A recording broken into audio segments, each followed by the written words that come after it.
Mga kapatid, dapit hapon na. Dumating pa tong isang to galing ng Bulacan. Kaya lang, ang target dito na gagawin, ang pagkakaalam ng may-ari ay top overhaul lang. Pero, nung paalis na sila, nakita ni Kuya Larry, naku, hindi pala to top overhaul lang. Kuya Larry, ano ba nakita mo dito? Bakit dumating tayo doon? Ha? Malakas yung... Doon sa lagay ng yung dipstick. Oo. Pwede ko bang makita? Yan, pwede makita. Kasi ang pagkakaalam nila, top overhaul lang, no? Ito yung susi, oh. Kaya ako binidyo na to, kasi ang pagkakaalam ng may-ari ay top overhaul lang. So ngayon ay Tuesday. Tuesday ba ngayon, Marco? Tuesday, 6:15 ng gabi. Ipapakita ko sa inyo na ito pala ay hindi top overhaul bago pa namin kalasin. So, ido-documents ko lang. Kasi baka mamaya sabihin ng may-ari, oh, iniwan ko sa inyo. Ano to eh? Top overhaul lang ang usapan natin nung iniwan ko. Pero bakit ngayon sasabihin nyo overhaul na? Okay, ito po. Tingnan nyo mga kapatid. Ito, ito mo rito. Okay, dito sa langis.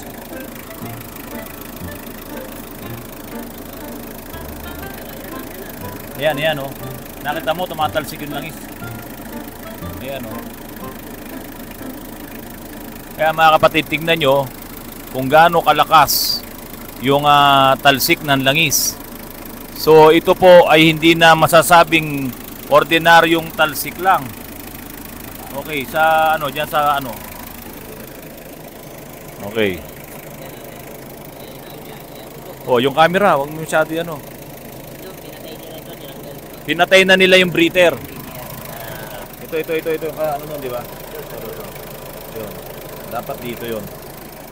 So, yan. So, Kuya Larry, ito, overhaul na talaga to. Ha? Overhaul yan talaga, sir. Hindi ba pwede na top overhaul tayo? Baka buti nakita ko eh. Pero kasi ang usapan talaga, top overhaul lang. Ang unang nakausap ako. Kaya lang, umalis ako. So, pagbalik ko, ito na nga yung nakita pala nila. So, talagang overhaul na. Kapag ang sasakyan nyo talaga na overheat, pwedeng ganito ang mangyari. Matibay yung makina na to, 45.6. Sa totoo lang, ito pa ang nakakabit dun sa ilang mga Montero na modelo ngayon. No? Yung mga Gen 2 na Montero, 45.6 na CRDI. Matibay talaga. Kaya lang, kapag talagang ma-overheat mo ang sasakyan mo, at gano'n na, hindi lang talsik yun, na pumping oil na po ito. Pumping oil. So, ipinapump niya na yung langis palabas dito sa dipstick, pati doon sa oil cap, no? Doon sa ibabaw ng makina. Hindi na yan talaga safe na gamitin. Kung ilalayo mo yan, ang susunod niyan, maghahanap na naman ng lalabasan yung langis. Kung saan yan maghahanap pag habang lumalakas yung kompresyon doon sa loob ng makina. So, ito, diretso baba na para naman na mai-overhaul na natin. Okay na. So mga kapatid, madilim na, ihahabol ko lang to. Tignan nyo mga kapatid ang makina nito. Oh. Wala magic. Wala ang makina, dinala dito, hinila dito. Kasi kumatok sa Quezon City. Dinala sa isang talyer doon. Kaso, nako, di ko na sasabihin kung ano nangyari. Kaya ang makina nito mga kapatid nandito sa likod. Kaya bang ano? Yung susi mo. Tingnan ko nga. Tignan natin. So, kung dito sa likod, tignan natin kung makakadaan ka dito. Sensya na kayo ha.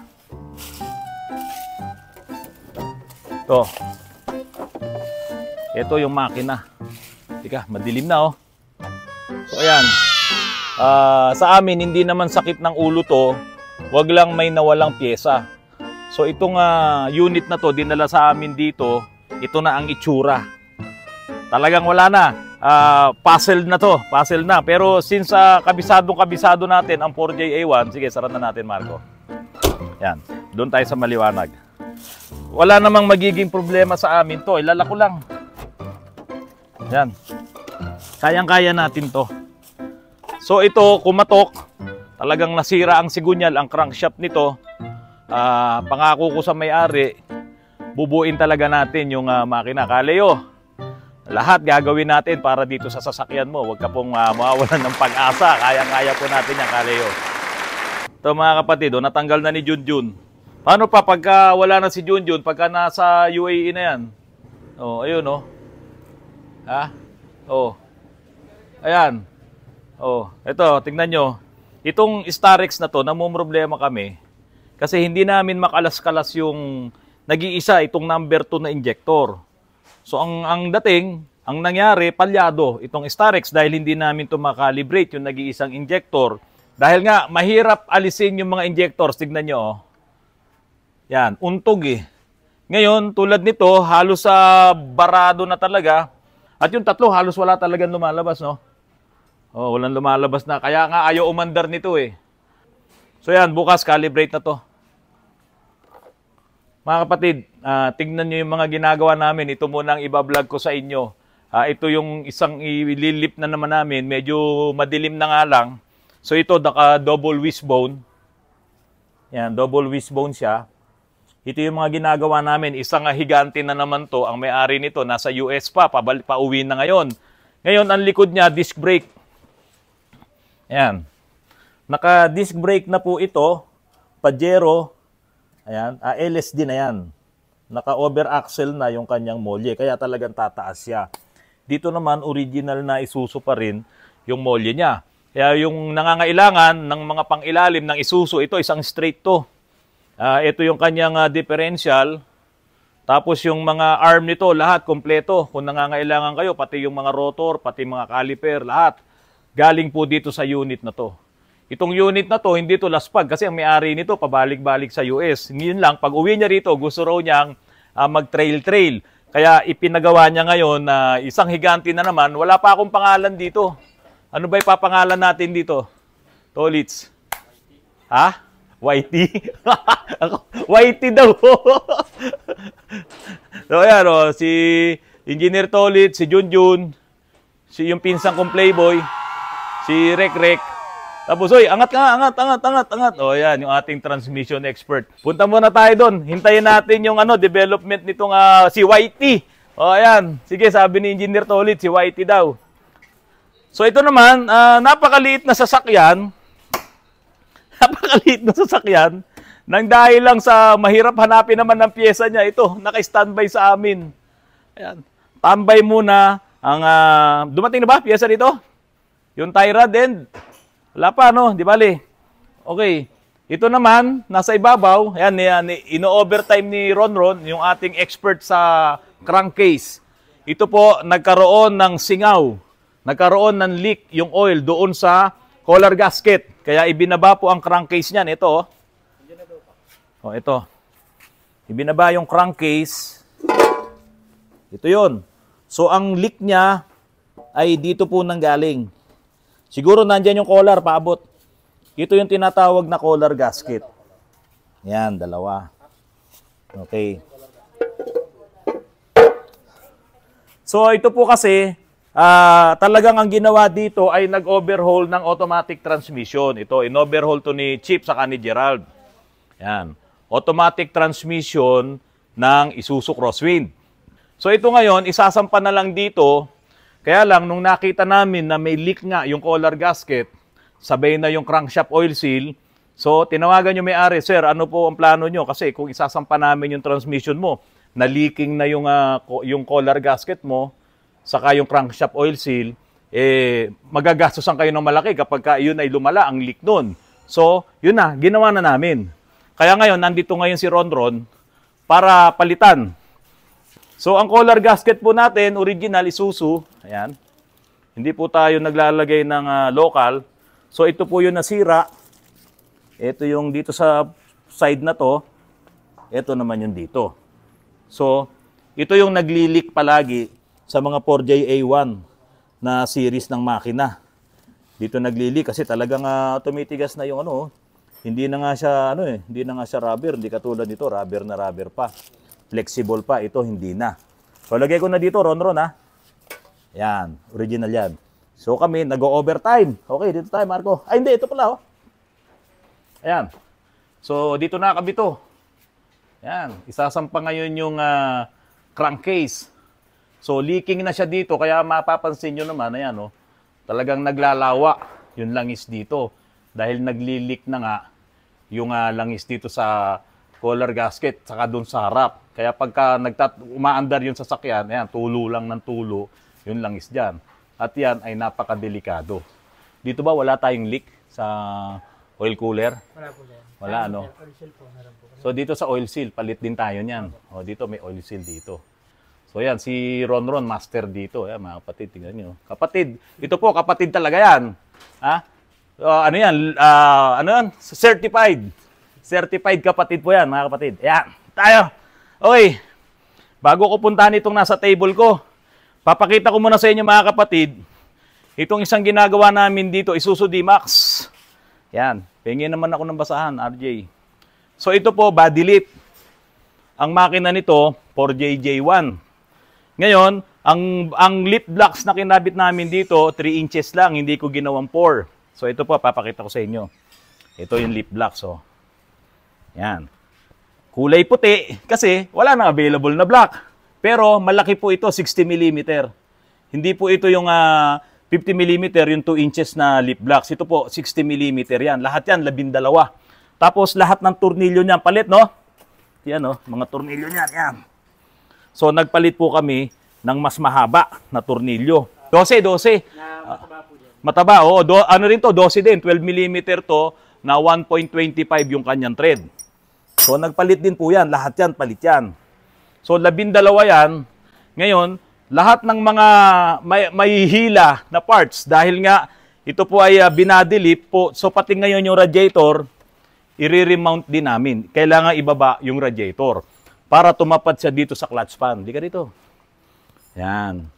Kasi syempre, pag nag-body lift ka, ang radiator nakasampa dito, nakakabit dito sa body. So, aangat yung radiator. So, kailangan pag nag-body lift ka, ibababa mo naman ngayon yung radiator. Pati na yung mga hoses na mahihila.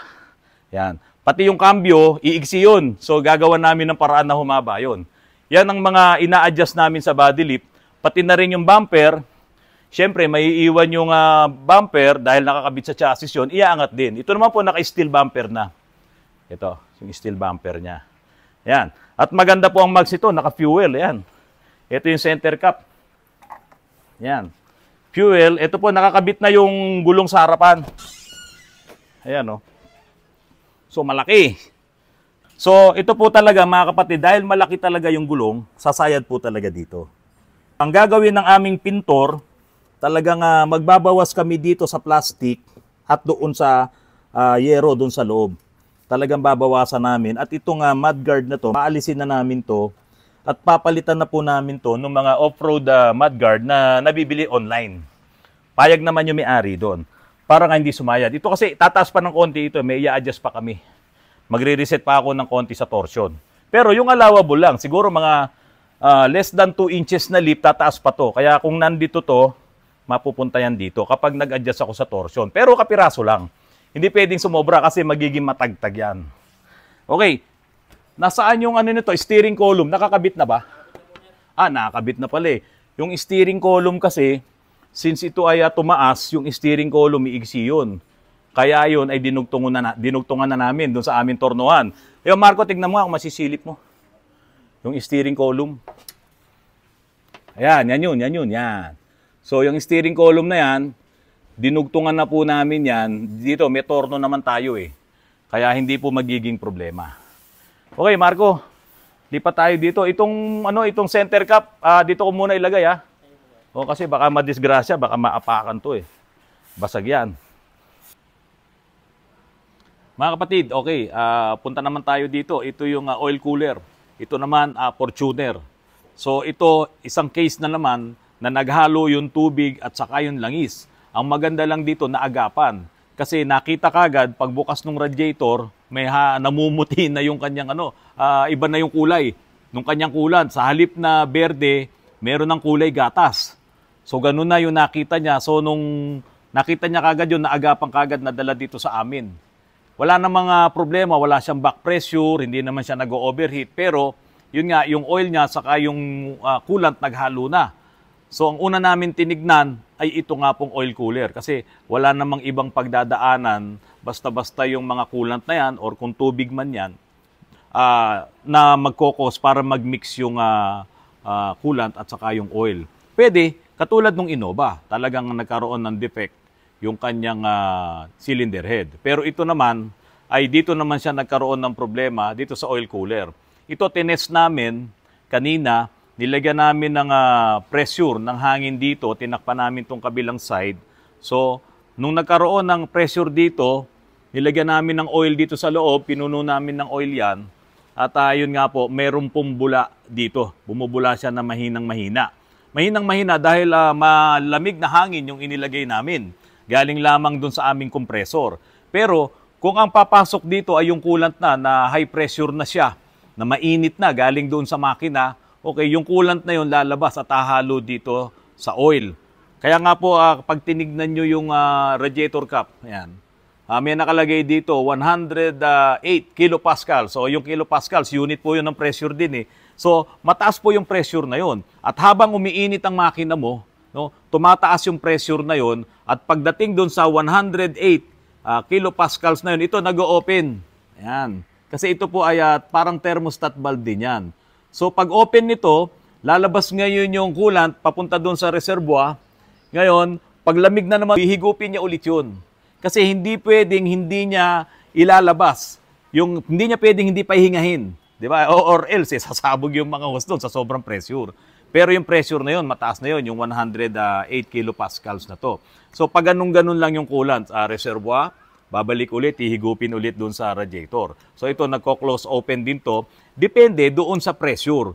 Kaya nga po yung mga radiator caps nyo, may mga iba't ibang ratings, no, yung kanyang pressure kung 108 kilopascals yan or alam ko meron pang correct me if I'm wrong, no, merong 90 plus kilopascals, saka meron pang lampas pa sa 108 o 113 or 114. Tingnan nyo na lang po kung ilang kilopascals yung inyong mga radiator cap. At ito, ibabase nyo to, kung luma na yung sasakyan nyo at napalitan na, ibabase nyo po ito doon sa kanyang specification. Makikita nyo naman sa Google yan. Isa-search nyo lang kung ano yung radiator cap na nakakabit doon sa sasakyan nyo at bilhin yun kasi napaka-importante nun. Yung kasi yung nagre-regulate din nung pag in and out ng inyong coolant, papunta doon sa reservoir at pabalik doon sa inyong radiator. Importante din po ito.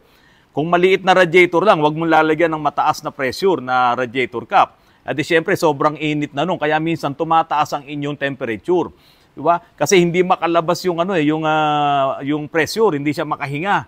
So, dapat ibalik nyo yung original. So, dito, mga kapatid, solve tayo sa problema nitong si Fortuner kasi ito yung nasira sa kanya.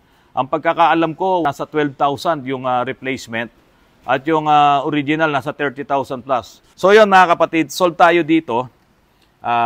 Yung ibang mga ginagawa namin dito, pati yung Starex na yon, itutuloy namin yung trabaho na palitan yung cylinder head cover gasket para mawala na yung mga leaks. Ang nagpahirap sa amin doon, napakahirap po talagang tanggalin itong mga injectors ng mga Starex na to. At kung masisira nyo, alam nyo po ba kung magkano? Yung surplus pa lang na Delphi na mga injectors na yan, around 11 to 13,000 na po ang presyo niyan. Surplus pa lang yun, hindi pa Bosch yun.